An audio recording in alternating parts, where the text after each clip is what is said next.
दोस्तों बचपन में हम सभी को जोकर फनी लगता था। लेकिन इमेजिन करो, अगर वही जोकर एक रात अचानक आपके सामने आ जाए और जिस घर में वो एंटर करे वहां हर किसी को अपने खतरनाक ट्रिक से मौत के घाट उतार दे। इस कहानी में भी हैलोवीन की एक खौफनाक रात में एक मिस्टीरियस जोकर लोगों के साथ ऐसे ही खेल खेलता है, जहां हंसी नहीं सिर्फ मौत मिलती है।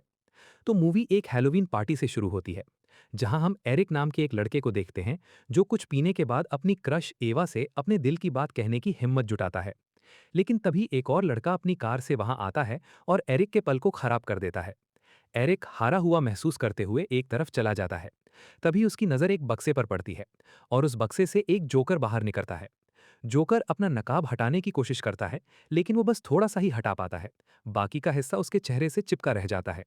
जोकर के पास एक मोमबत्ती होती है। वो एरिक के पीछे पीछे पार्टी में चला जाता है।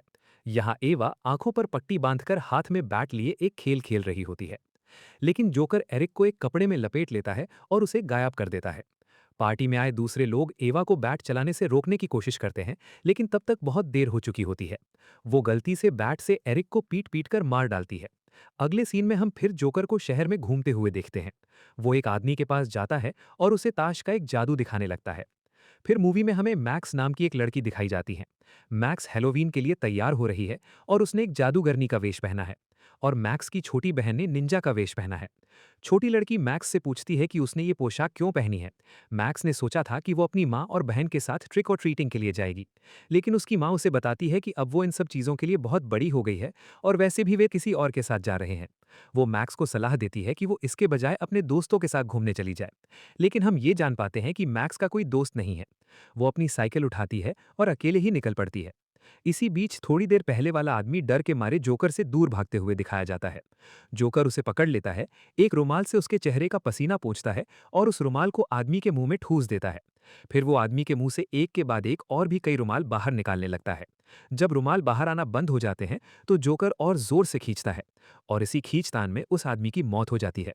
जोकर उस ताश के पत्ते को उठा लेता है जो आदमी के मुंह से निकला था, और उसे अपनी मोमबत्ती से जला देता है। तभी हम मैक्स को देखते हैं जो एक कैफे में पहुंचती है। अंदर बैठे सभी लोग किसी न किसी के साथ बैठे हैं, लेकिन मैक्स अकेली बैठी होती है। उसकी नज़र डैरेन नाम के एक लड़के पर पड़ती है। वो वहां वेटर का काम करता है। डैरेन उसे पहचान लेता है। मैक्स कहती है, हाँ, वे ट्रिग्नोमेट्री क्लास में साथ थे। वो अपना नाम बताती है और अपना ऑर्डर देती है, लेकिन डैरेन उसे मैजिक मैक्स कहकर बुलाता है। पास बैठी लड़कियां हंसने लगती हैं। और फिर अचानक एक जोकर मैक्स के ठीक सामने आकर बैठ जाता है। वो उसे ताश का एक जादू दिखाने लगता है। मैक्स एक पत्ता चुनती है, लेकिन इससे पहले कि जोकर अपना जादू पूरा कर पाता, मैक्स उसे समझ जाती है। वो उसे समझाने लगती है कि ये जादू कैसे काम करता है।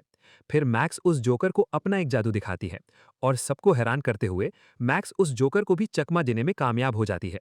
झुंझलाकर जोकर उठकर चला जाता है। मैक्स भी कैफे से बाहर निकलती है, लेकिन देखती है कि किसी ने उसकी बाइक का टायर पंक्चर कर दिया है। दिल टूट जाने पर वो फूट फूट कर रोने लगती है। सीन बदलता है और तीन दोस्त हैलोवीन की रात को इधर उधर घूमते हुए दिखाई देते हैं। उनकी मुलाकात उस जोकर से होती है। जोकर उन्हें एक जादू दिखाने लगता है। उन लड़कों में से एक पत्ता चुनता है। जोकर को बिना देखे कार्ड का अंदाजा लगाना होता है, लेकिन वो गलत अंदाजा लगाता है। वो फिर से कोशिश करता है, इस उम्मीद में कि उसे सही कार्ड मिल जाएगा। वो दूसरी बार भी नाकाम रहता है। निराश होकर तीनों दोस्त वहां से चले जाते हैं। गुस्से में आकर जोकर पीछे से उन पर हमला कर देता है। वो उनमें से दो को मार डालता है। एक लड़की किसी तरह बचकर भाग निकलती है, लेकिन जब जोकर अपनी मोमबत्ती से अपने कार्ड को जलाने की कोशिश करता है तो कार्ड में आग नहीं लगती। सीन वापस मैक्स पर आ जाता है। वो अपने जादूगर दोस्त विली के साथ है। विली उससे कहता है, तुम ये तरकीबें सीख जाओगी मैक्स। दिक्कत यह है कि तुम कोशिश करने से पहले ही खुद को यकीन दिला लेती हो कि तुम नाकाम हो जाओगी।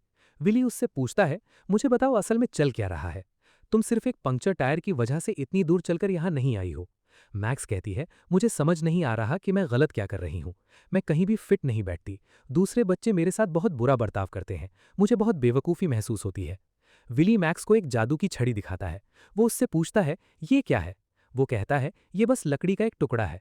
ज्यादातर लोगों के हाथों में जादू की छड़ी सिर्फ लकड़ी का एक टुकड़ा ही होती है। स्कूल के उन बच्चों के हाथों में ये जादू की छड़ी सिर्फ लकड़ी का एक टुकड़ा है, लेकिन तुम्हारे हाथों में ये सचमुच जादू कर सकती है। मैक्स विली को एक जादू की तरकीब दिखाती है। हाथ की सफाई का इस्तेमाल करके उसने विली को बिना पता चले उसकी चाबियां पहले ही चुरा ली थीं। लेकिन जैसे ही मैक्स वहां से निकलती है, उसकी मुलाकात फिर से जोकर से हो जाती है। वो अपनी टोपी मैक्स के सिर पर रख देता है। जोकर उन बच्चों की तरफ बढ़ता है जो मैक्स को तंग कर रहे थे। सबके सामने वो उस बच्चे की पैंट नीचे खींच देता है जिसने मैक्स के टायर में पंचर किया था। डर के मारे वो बच्चा वहां से भाग जाता है। जोकर मैक्स के पास लौट आता है और उसके बगल में बैठ जाता है। मैक्स को उसके आसपास अब सहज महसूस होने लगता है। जोकर उसे साथ मिलकर ट्रिक और ट्रीटिंग के लिए चलने का न्योता देता है। हम साथ चलेंगे, वो सुझाव देता है। दोनों एक औरत के घर पहुंचते हैं। इससे पहले कि जोकर कोई कैंडी लेता, वो मैक्स से उस औरत के लिए एक जादू की तरकीब दिखाने को कहता है।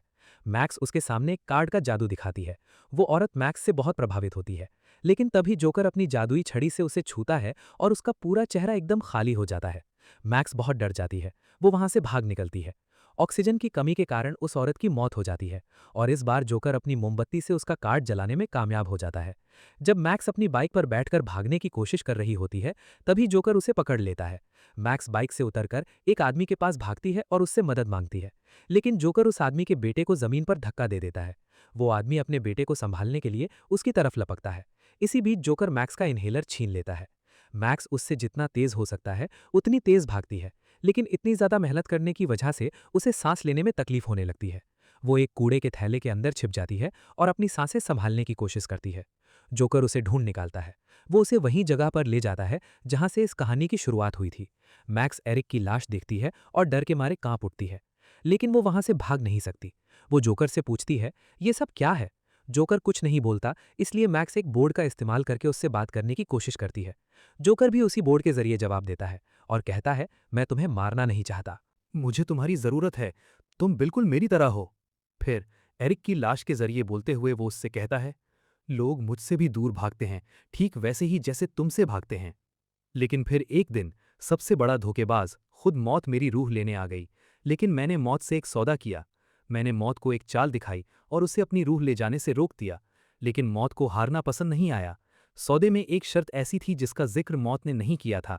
हर हैलोवीन की रात जोकर को अपनी चालों से 4 रूहों को फंसाना होता है और उन्हें मौत के हवाले करना होता है।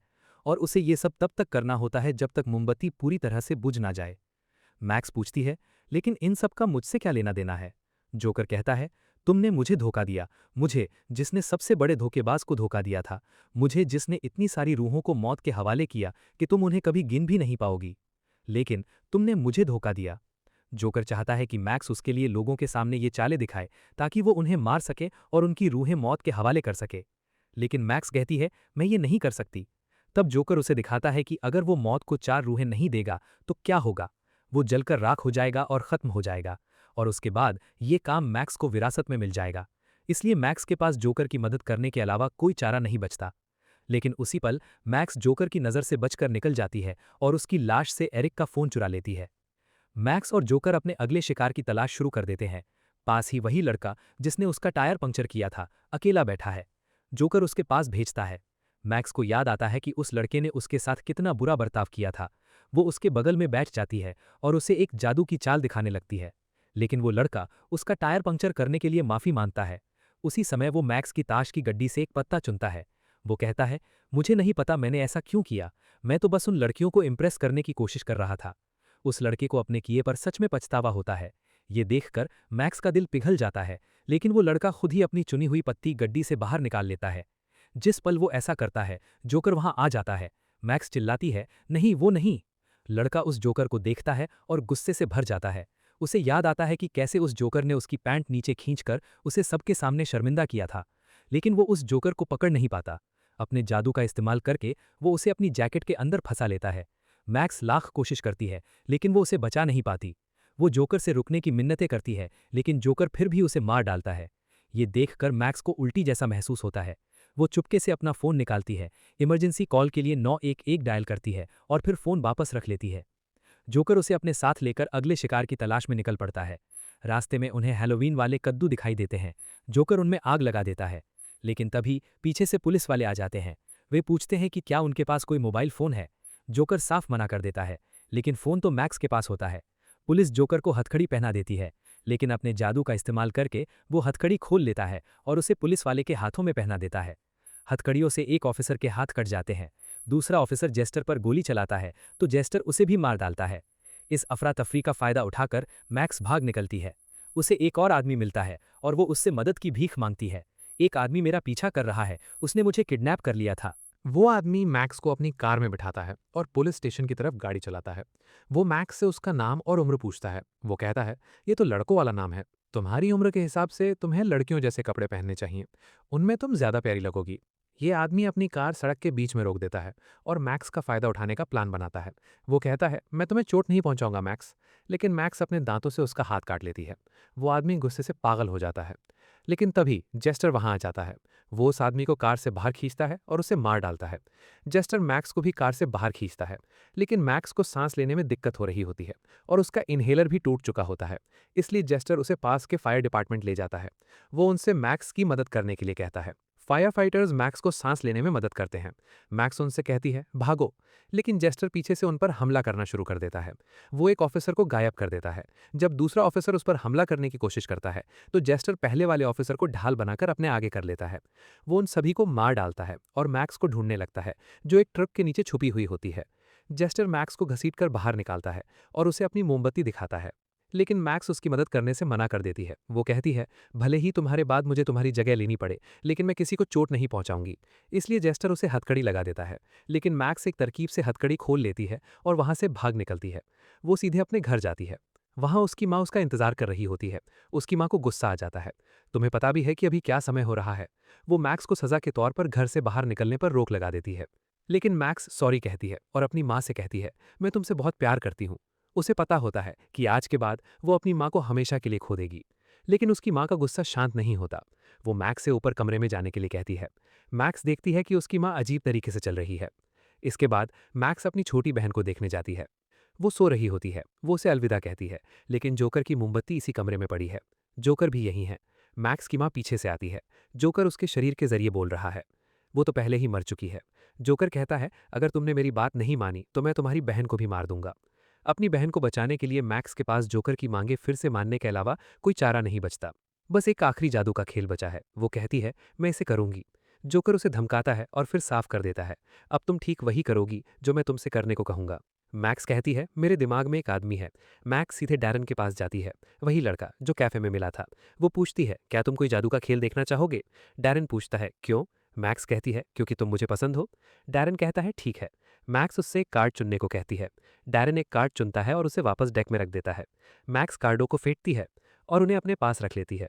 वो मन ही मन कहती है, मुझे ये जादू का खेल उस देखने वाले के लिए दिखाना होगा, तभी मेरी भेंट स्वीकार की जाएगी। तो मैक्स उस जोकर की जेब से एक कार्ड निकाल लेती है। असल में उसने चौथी आत्मा के लिए उस जोकर को धोखा दिया था। जोकर ये देखता है और गुस्से से आग बबूला हो जाता है। वो डैरन का मुंह पूरी तरह से बंद कर देता है। लेकिन ठीक उसी पल मोमबत्ती बुझ जाती है।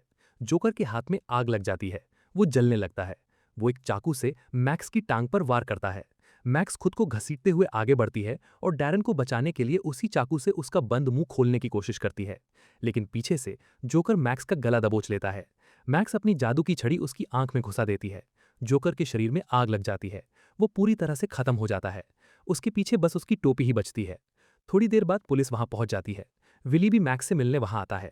मैक्स कहती है, मैंने वो जादू का खेल दिखा दिया, लेकिन अब जोकर का जो हश्र हुआ वही हश्र मेरा भी होगा। अब से हर हैलोवीन पर मुझे मौत के हवाले 4 आत्माएं सौंपनी पड़ेंगी। और इसी के साथ ये कहानी यहीं खत्म हो जाती है। आपको ये कहानी कैसी लगी हमें कमेंट्स में ज़रूर बताएं और वीडियो को लाइक करना और चैनल को सब्सक्राइब करना ना भूलें।